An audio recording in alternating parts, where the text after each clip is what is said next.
नमस्कार मंडळी, मी डॉक्टर प्रियांका आणि आपण आज आपल्या चॅनलवर युरिक ऍसिड बद्दल माहिती समजून घेणार आहोत। तर मी तुम्हाला विनंती करेन की ज्यांना युरिक ऍसिड बद्दल माहिती हवी असेल किंवा रिसेंटली जर का युरिक ऍसिड बद्दल समजलं असेल किंवा बॉडीमध्ये याचे लेवल्स वाढले असतील तर ह्याबद्दल आपण सोप्या भाषेमध्ये ह्या व्हिडिओमधून समजून घेऊया। तर चला आपण व्हिडिओला सुरुवात करूया। तर लक्षात घ्या, युरिक ऍसिड एक साधारणपणे वेस्ट प्रोडक्ट असतं। तर वेस्ट प्रोडक्ट म्हणजेच त्याला मेडिकल टर्मिनॉलॉजीमध्ये मेटाबोलाइट असं म्हणतात। तर लक्षात घ्या, युरिक ऍसिड हे दररोज आपल्या शरीरामध्ये तयार होत असतं आणि हे प्युरिन नावाच्या घटकामुळे तयार होत असतं। जेव्हा साधारणपणे तुमच्या शरीरामध्ये प्रत्येक पेशी जी असते जेव्हा तिचं काम होतं तेव्हा ते ब्रेकडाऊन होतं, तेव्हा हा प्युरिन बाहेर पडतो आणि युरिक ऍसिड हा त्याचा एंड प्रोडक्ट। तर लक्षात घ्या की युरिक ऍसिड जर का आपल्याला नॉर्मल ठेवायचं असेल तर त्याचे नॉर्मल रेंजेस काय आहेत ते आपल्याला समजणं महत्त्वाचं आहे। तर पुरुषांमध्ये साधारणपणे 4 ते 8.5 पर्यंत mg/dl इतके लेवल्स असतात। जर का स्त्रियांमध्ये पाहिलं तर ह्याची 2.7 to 7.3 mg/dl इतकी असते आणि लहान मुलांमध्ये 2.5 ते 5.5 mg/dl आणि न्यूबॉर्न्स मध्ये 2 ते 6.25 ही नॉर्मल रेंज असते। तर आपण नॉर्मल फिजिओलॉजी शरीरामध्ये काय होते म्हणजे नॉर्मल प्रक्रिया कशी होत असते ते समजून घेऊया। लक्षात घ्या की युरिक ऍसिड जसं मी सांगितलं म्हणजे तुमच्या सेलचं ब्रेकडाऊन झाल्यामुळे प्युरिनमुळे हा एंड प्रोडक्ट तयार होत असतो। तर हा जो युरिक ऍसिड असतो हा प्राथमिकपणे साधारण लिव्हर आणि इंटेस्टाईन म्हणजे यकृत आणि आतडे ह्यांना निसर्गाने जबाबदारी दिलेली असते त्याचं ब्रेकडाऊन करायचं। तर लक्षात घ्या, साधारणपणे शरीरामध्ये 2 अवयव महत्त्वाचे असतात जे हे युरिक ऍसिड तयार करतात। महत्त्वाचं म्हणजे यकृत म्हणजे लिव्हर आणि दुसरं म्हणजे इंटेस्टाईन्स म्हणजे आतडे। तर साधारणपणे किडनीज तुमचे महत्त्वाचे इथे रोल प्ले करतात। हे जे तयार झालेले युरिक ऍसिड असेल फायनली हा वेस्ट प्रोडक्ट आहे, तर हे वेस्ट प्रोडक्ट तुम्हाला बाहेर फेकण्याचं काम हे किडनीज करणार। तर किडनी साधारणपणे 2/3 काम आणि तेच तुमच्या संडासद्वारे 1/3 पार्ट हा युरिक ऍसिडचा फेकला जातो। तर लक्षात घ्या की युरिक ऍसिडचं साधारणपणे राहण्याचं ठिकाण जर का आपण बघितलं तर तुमचे जे सांधे असतात तर जॉईंट्सच्या सायनोव्हियल फ्लुइड म्हणजे जॉईंटचं फंक्शन हे व्यवस्थित राहण्यासाठी जे अवघण असतं तर ते अवघणाच्या शेजारी जाऊन साचतं। महत्वाची जागा ती त्याची असते जिथे तो रेस्ट करतो किंवा जाऊन तिकडे थांबतो। तर आता लक्षात घ्या की तुम्हाला साधारण समजलंय की युरिक ऍसिड कुठे मोस्टली सेटल होतं आणि अशा वेळी लक्षणंही पुढे आपण समजून घेऊयात की कशा प्रकारची येऊ शकतात। तर हे जे युरिक ऍसिड असतं मंडळी हे एक वीक ऍसिड असतं आणि हा आयोनाइज्ड फॉर्म मध्ये असतो आणि हा तुमचे जे सायनोव्हियल फ्लुइड म्हणजे जे आपण अवघण म्हणतो जे जॉईंटच्या साईडला असतात, जे आपले मोठे जॉईंट छोटे जॉईंट्स असतात त्याच्या साईडला जे सायनोव्हियल फ्लुइड असतं त्याच्यामध्ये जाऊन जमतं आणि जे प्लाझ्मा असतं ब्लडमध्ये तिथे जाऊन हे साचतं। लक्षात घ्या की लहानपणापासून जेव्हा मूल प्युबर्टीला येतं म्हणजे साधारणपणे पुरुषांमध्ये युरेट लेवल ही वाढायला लागते आणि तेच महिलांमध्ये जेव्हा त्यांची पाळी थांबते म्हणजे साधारणपणे जेव्हा मेनोपॉज येतो तोपर्यंत त्यांचे लेवल्स हे नॉर्मल राहतात, पुन्हा नंतर ते वाढायला चालू होतात। सिरम युरिक ऍसिडचे लेवल्स मंडळी हे height, blood pressure, body weight, किडनीचं फंक्शन आणि दारूचं इंटेक म्हणजेच अल्कोहोल इंटेक ह्याच्यावर अवलंबून असतं। तर मंडळी आता हे युरिक ऍसिड शरीरामध्ये का वाढतं तर लक्षात घ्या, जसं मी सांगितलं युरिक ऍसिड हा एक वेस्ट प्रोडक्ट आहे।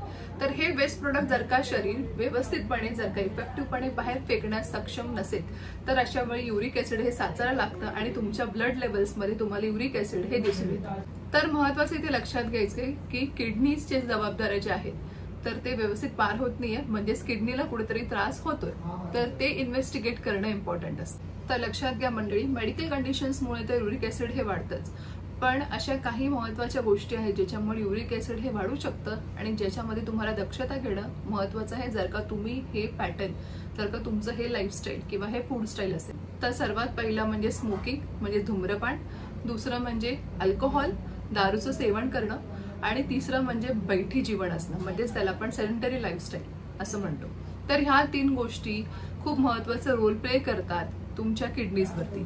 जर का तुम्ही साधारणपणे भरपूर प्रमाणामध्ये स्मोकिंग करत असतात तर त्याच्यामधून निघणारं जे निकोटीन आहे ते तुमच्या कोलेस्ट्रॉल जर का बॉडीमध्ये असेल तर ते अति प्रमाणामध्ये कोलेस्ट्रॉल हे आणखीन शोषून घेतं आणि कोलेस्ट्रॉल हे शरीरामध्ये साचून भविष्यामध्ये ब्लड प्रेशरचा त्रास होतो आणि त्याचा परिणाम सेकंडरीली तुमच्या किडनीजवर होतो। तर मंडळी लक्षात घ्या, पुरुषांमध्ये ही हॅबिट जास्त असते की तुम्ही एका ठिकाणी बसूनच आहात, स्मोकिंगही करता आणि रात्री तुमचं धूम्रपान आणि रात्री तुमचं अल्कोहोलचं सेवनही आहे। तर ह्या लाईफस्टाईलमुळे साधारणपणे जर का तुम्ही डाएट जरी फॉलो केला युरिक ऍसिड कमी करण्याचा तरी पण ह्या लाईफस्टाईलमुळे तुमचं युरिक ऍसिड हे क्लिअर होणार नाही, उलट तुमच्या किडनीजवरती अतिरेक झाल्यामुळे त्या फंक्शन्स प्रॉपरली करत नाही आणि तुमचा क्लिअरन्स हा पूर्णपणे होतो.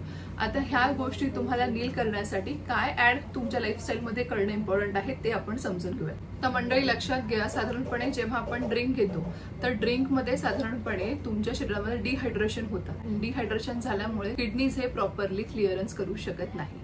दुसरी गोष्ट म्हणजे तुम्हाला पाण्याचे इंटेक वाढवणं गरजेचं आहे. तुमचं हायड्रेशन लेवल जेवढं तुम्ही ठेवाल तेवढंच किडनीसाठी त्यांचा रोल प्ले करण्यासाठी सोपं जातं. तिसरं महत्त्वाचं म्हणजे एक्सरसाइज. साधारण तुम्हाला 30 ते 45 मिनिटं चालणं महत्त्वाचं आहे. साधारण तुम्ही वीकली 4 दिवस चालू शकता किंवा तुम्ही एरोबिक एक्सरसाइज पण त्याच्यासोबत ऍड करू शकता. आणि स्मोकिंग, साधारणपणे मोस्टली पब्लिकमध्ये स्मोकिंग म्हणजे हा एक स्ट्रेस कमी करणारा एक पॅटर्न आहे. तर लक्षात घ्या, ह्याच्याने स्ट्रेस तुमचं काही कमी होत नसतं. फक्त तुम्हाला एक प्रॉपर झोप म्हणजे 7 ते 8 तासाची झोप तुम्हाला असणं इम्पॉर्टंट आहे. तुमचा झोपेचा पॅटर्न म्हणजे जे सर्काडियन रिदम आहे, वेळेवर झोपणे वेळेवर उठणं, हे तुम्हाला मेंटेन करणं महत्त्वाचं आहे. तर का ह्या 3 गोष्टी मंडळी तुम्ही फॉलो केलात तर तुमचं क्लिअरन्स हे चांगल्या प्रकारे होतं आणि युरिक ऍसिड हे मेंटेन राहतं. तर आता आपण युरिक ऍसिडची लक्षणं काय असतात ती समजून घेऊयात आणि डॉक्टर केव्हा तुम्हाला टेस्ट करण्याचा सल्ला देतात तेही आपण समजून घेऊयात. तर लक्षात घ्या मंडळी, आपलं ब्रेन हे 24/7 काम करत असतं. तर अशा वेळी रात्रीत कधी भूक लागली आणि आपण उठून जर का एखादा वेफरचं पॅकेट काढलं आणि ते बिंच केलं तर अशा वेळी तुमची आतडी जी असतात ते त्याला पचवण्याचा प्रयत्न करत असतात. तर त्यातल्या जे चांगल्या गोष्टी असतील जसं की प्रोटीन असेल, विटॅमिन असेल, ते ॲब्झॉर्ब करतात आणि वेस्ट प्रोडक्ट असतात ते फेकून देतात. आणि टिपिकली ते जे वेस्ट प्रोडक्ट असतात तर त्यापैकी एक युरिक ऍसिड हे असतं.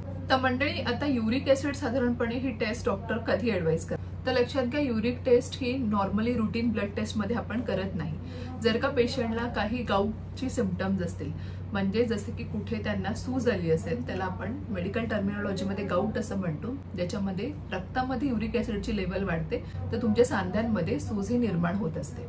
तर अशा वेळी तुम्हाला serum uric acid test, serum urate किंवा युए टेस्ट हे असं करण्यासाठी सांगते. तर मंडळी गाऊट म्हणजे काय तर लक्षात घ्या, जेव्हा तुमच्या सांध्यांवरती सूज येते त्यालाच आपण आर्थरायटिस असं म्हणतो. तर हे युरिक ऍसिडचे क्रिस्टल्स असतात हे तुमच्या सांध्यांवरती साचतं आणि त्याच्यामुळे तीव्र वेदना ह्या सुरू होतात. मोस्टली हा तुमचा बिग टो म्हणजेच अंगठा जो असतो तिथं हा जास्त तुम्हाला त्रास देतो. त्यासोबत पायाचे जॉईंट्स, हाताचे जॉईंट्स, गुडघे वेदना होते, लालसरपणा होतो आणि तुम्हाला दैनंदिन कार्य करण्यामध्ये त्रास निर्माण होतो.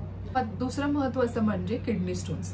जर का तुम्हाला किडनी स्टोनची काही लक्षणं दिसून आली तर अशा वेळी तुमचे फिजिशियन किंवा तुमचे ट्रीटिंग डॉक्टर तुम्हाला युरिक ऍसिडची टेस्ट करून घ्या असं सल्ला देतात. कधी कधी लक्षात घ्या, जर का तुम्ही कॅन्सरसाठी केमोथेरपी घेत असाल तर अशा वेळी भरपूर सेल्सचं ब्रेकडाऊन म्हणजे पेशी ह्या मारल्या जातात आणि त्याच्यामुळे हा वेस्ट प्रोडक्ट म्हणजे युरिक ऍसिड ब्लडमध्ये साचतं.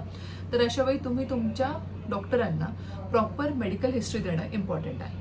सो जेव्हा तुम्हाला केमोथेरपी सुरू असते तेव्हाही तुमचे डॉक्टर्स तुम्हाला युरिक ऍसिड करण्याचा सल्ला देतात जेणेकरून ती लेवल नॉर्मल मेंटेन्ड आहे का ती बघण्यासाठी. तर मंडळी विशेष असतं जर का आपण जेवणाचे पथ्य पाळायचं म्हणलं तर पालक, टमॅटो, डाळी तर हे तुम्हाला अवॉइड करणं गरजेचं असतंच. पण लक्षात घ्या की जसं मी तुम्हाला समजून सांगितलं की क्लिअरन्स शरीराचं करणं महत्त्वाचं असतं, तेच तुमची किडनी जे करत असतात. तर तुम्ही जर का बहिटी जेवण असेल, धूम्रपान करत असाल, अल्कोहोलचं सेवन करत असाल तर अशा वेळी तुमचे वेस्ट प्रोडक्ट हे पूर्णपणे बाहेर पडत नाहीत. जितकं तुम्ही चालता तितकं ब्लड सर्क्युलेशन, ऑक्सिजनवालं ब्लड तुमच्या अवयवांना पोचतं आणि तुमचा क्लिअरन्स रेट हा बॉडीचा चांगला राहतो. तर फक्त पथ्य पाळून काही ह्या गोष्टी जर का फॉलो नाही केल्या तर युरिक ऍसिड हे साचत राहतं आणि औषधं घेऊनही तुम्हाला त्याच्यापासून रिलीफ भेटत नाही. तर महत्त्वाचं म्हणजे फक्त पथ्य पाळायचे नाहीये तर तुम्हाला अलॉंग विथ दॅट जेवढं तुम्हाला जमेल तितकं क्लिअरन्स रेट हा व्यवस्थित ठेवण्याचा प्रयत्न करायचा. तर मंडळी, आय होप तुम्हाला माहिती आवडली असेल तर अवश्य सर्वांसोबत शेअर करा आणि आपल्या चॅनलला जर का पहिल्यांदा व्हिजिट केला असेल तर बाकीचेही हेल्थ व्हिडिओ स्क्रॉल करून अवश्य पहा. धन्यवाद. Keep watching, keep sharing. Thank you.